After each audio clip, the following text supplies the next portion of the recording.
बिस्मिल्लाहिर्रहमानिर्रहीम। अस्सलामुअलैकुम student. Page number 9 history subject class 6 और चैप्टर नंबर 1। लास्ट वीडियो में टाइम की थोड़ी कमी होने की वजह से मैं फेमस रूलर्स ऑफ मेसोपोटामिया का टॉपिक क्लियर नहीं करा सका था। बच्चों की तरफ से बहुत शुक्रिया कि वो स्टडी के ऊपर फोकस करते हैं, और अगर कोई पॉइंट क्लियर नहीं होता है, कोई टॉपिक क्लियर नहीं होता है, तो वाया कमेंट्स जब आप मेरे से रब्ता करते हैं तो मुझे इस बात पे खुशी होती है कि आप अपनी पढ़ाई पे बड़ी तवज्जो से स्टडी को लेके चल रहे हैं। फेमस रूलर ऑफ मेसोपोटामिया को करने से पहले हमें मेसोपोटामिया को जियोग्राफिकली और रूलर्स वाइज, गवर्नमेंट वाइज दो हिस्सों में डिवाइड करना है। एक को हम कहेंगे साउथ मेसोपोटामिया और एक हमारी है नॉर्थ मेसोपोटामिया। नॉर्थ मेसोपोटामिया जो अनातोलिया और वहां से जो मूव होके आए थे। साउथ का जो एरिया है बेसिकली यहाँ पे आकेडियंस भी थे, यहाँ पे समर सिविलाइजेशन भी है और यहाँ पे बेबोलिनियंस भी थे। अब जो पहला जो फेमस रूलर है ये बेसिकली आकेडियंस का है। आपने पिछली वीडियोस के अंदर ये बात समझ ली है और अपनी रीडिंग के ज़रिए हमें ये पता चल गया है कि सबसे पहले जो सिविलाइजेशन फेमस आई थी वो समर सिविलाइजेशन थी। और समर सिविलाइजेशन के ऊपर 2300 बीसीई के अंदर आकेडियंस ने अटैक करके, हमलावर होके कुछ अटैक्स करके उसे थोड़ा कमज़ोर कर दिया था। बाद में जो बेबोलोनियन सिविलाइजेशन है उसने मुकम्मल तौर पर उनके ऊपर टेक ओवर कर लिया था। अब जो ये पहला बादशाह है, ये पहला जो फर्स्ट रूलर है सारगोन, ये बेसिकली है आकेडियन से, ये आकेडियन फाउंडर है। अब चूंकि ये एरिया सारा मेसोपोटामिया का है तो सारगोन बेसिकली ये जो फेमस रूलर ऑफ मेसोपोटामिया की लिस्ट के अंदर जो टॉप ऑफ द नंबर 1 हम रीड कर रहे हैं, जो फर्स्ट नंबर पे हम रीड कर रहे हैं वो सारगोन है, से लेके 2279 बीसीई का। अब इसमें जो पहली फिगर है वो हमेशा बड़ी होती है और जो दूसरी फिगर है वो कम होती है, क्योंकि ये आहिस्ता आहिस्ता एडी की तरफ मूव कर रहे थे टाइमलाइन पे। अगर टाइमलाइन से रिलेटेड या कोरोनोलॉजी से मुतालिक आपका कंसेप्ट अभी क्लियर नहीं है तो इससे मुतालिक वीडियो ऑलरेडी अपलोडेड है। आप काइंडली प्ले लिस्ट में जाइएगा और टाइमलाइन से अकॉर्डिंग वीडियो देखिएगा, ताकि आपको जो ये रीडिंग्स हैं टाइमलाइन वाली, इनको रीड करना आसान हो जाए। King founded the Akkadian empire. Sargon ने आकेडियन जो एम्पायर है, जो सल्तनत है वो कायम की। And conquers the land across the southern Mesopotamia, और अपना जो साउदर्न मेसोपोटामिया का बहुत सारा इलाका इन्होंने फतह कर लिया था, जिसमें Syria, Anatolia and Elam western Iran का एरिया आता है। He employed innovative tactics to run his empire smoothly. Innovative tactic ऐसी होती हैं जब हम कोई नेचुरल रिसोर्स होते हैं, नेचुरल रिसोर्स में आप गोल्ड, आप सिल्वर, आप आयरन, आप वीट, आप क्रॉप्स में ले लें, आप लेदर जैकेट्स में, आप मैन्युफैक्चर में ले लें, यानी जो नेचुरल रिसोर्सेज होते हैं जब आप उनको कारोबारी मकासद के लिए इंपोर्ट एक्सपोर्ट करके पैसा बनाना शुरू कर देते हैं तो उसे हम बोलते हैं इनोवेटिव टैक्टिक्स। सो सॉरगोन बेसिकली आप यूं समझ लें कि बार्टर सिस्टम को इन्हांस करने वाला वो पहला बादशाह था जिसने इनोवेटिव टैक्टिक्स के जरिए अपनी एम्पायर को बड़ा स्मूथली रन किया था। He is the earliest version of cuneiform was used in the inscriptions. The ruler Sargon Akkad he defeated the Sumerians in, जो हमने ये पेज के ऊपर पढ़ा हुआ है जब हम समराइंस के बारे में हिस्ट्री में पढ़ रहे थे, तो ये बेसिकली आकेडियंस ही थे जिन्होंने 2300 बीसीई के अंदर आकेडियंस ने समर सिविलाइजेशन को डिफीट किया था और आकेडियंस ने समर सिविलाइजेशन को 2300 बीसीई में क्लोज कर दिया था।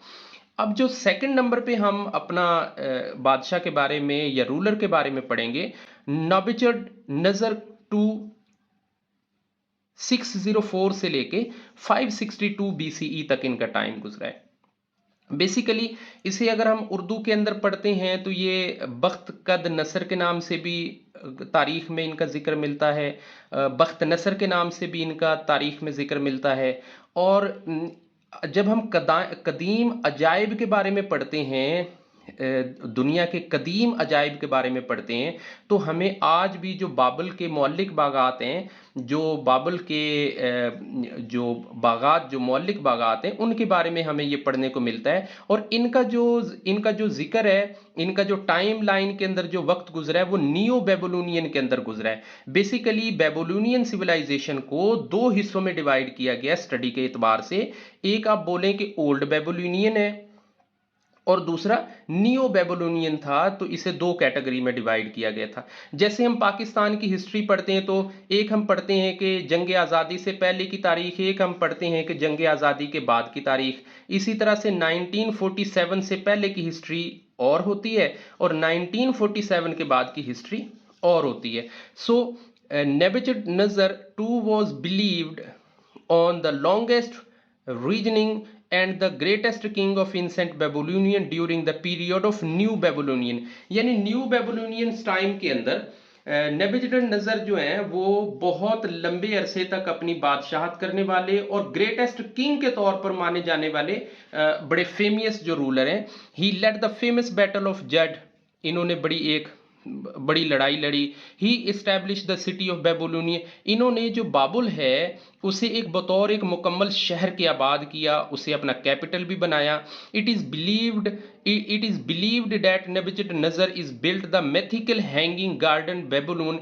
वो जो मैं अभी थोड़ा देर पहले आपके साथ जिक्र कर रहा था कि मौलिक बागात, जो बाबुल के मौलिक बागात हमारे old world 7 wonders of old world के अंदर हमारे रीडेबल होते हैं हैंगिंग गार्डन के नाम से, वो इन्होंने अपनी वाइफ एमिस के नाम पे बनाए थे, अपनी वाइफ के लिए इन्होंने तैयार किए थे, जिनमें दूर से देखने पे ये पता चलता था जैसे ये आसमान में उगे हुए हैं, ज़मीन के ऊपर नहीं है।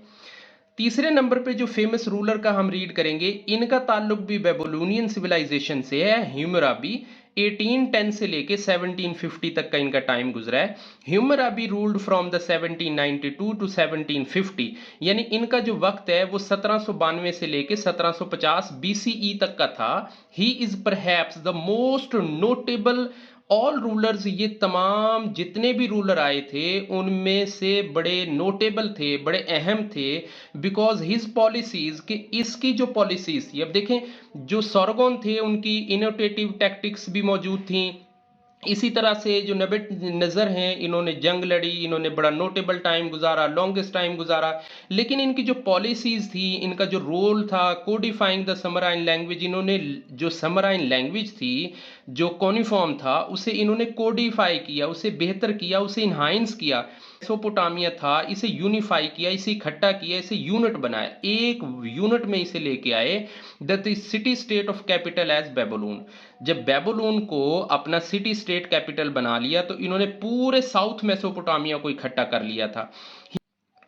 He is particularly known for the code, ये खास तौर पर माने जाते हैं। कोड का मीन है कि रिटन शेप में जो लॉ होता है, कोड कंडक्ट, एक कानून, एक चीज का एक रिटन शेप में कोई चीज होती है। Date in inscribed on the monolith. Monolith मतलब सख्त जो पीस होता है किसी पत्थर का, किसी मिट्टी का, कोई हार्ड पीस होता है, जब उसके ऊपर हम कोई चीज़ लिख रहे होते हैं, इंस्क्राइब्ड कर रहे होते हैं, तहरीर कर रहे होते हैं, रिटन शेप में कर रहे होते हैं, in single piece of stone, यानी इन्होंने जो कोड है, जो लॉ है, वो एक पत्थर के सख्त पीस के ऊपर इन्होंने सारे का सारा कोड किया है।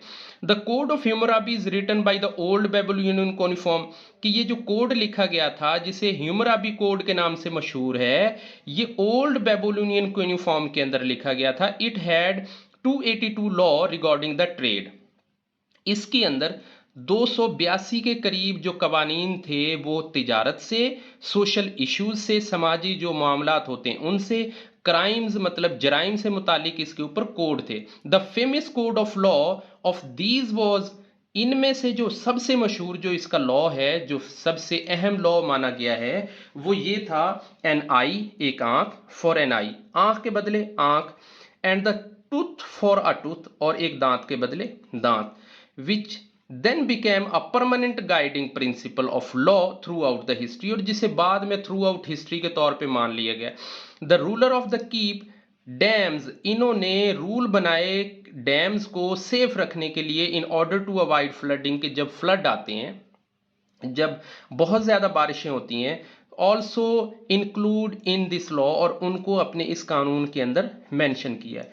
अच्छा, एक चीज़ मैं आपको इन्फॉर्मेशन के लिए बताऊं, वो ये कि हज़रत इब्राहीम अलैहिस्सलाम, देखें तारीख़ के अंदर बहुत कम रीड करने को मिलेगा, लेकिन हमारी बुक्स के अंदर ये जो उर है, यू आर उर, इसे उर्दू में आप अलिफ रे और रे के नाम से भी आप लिख सकते हैं।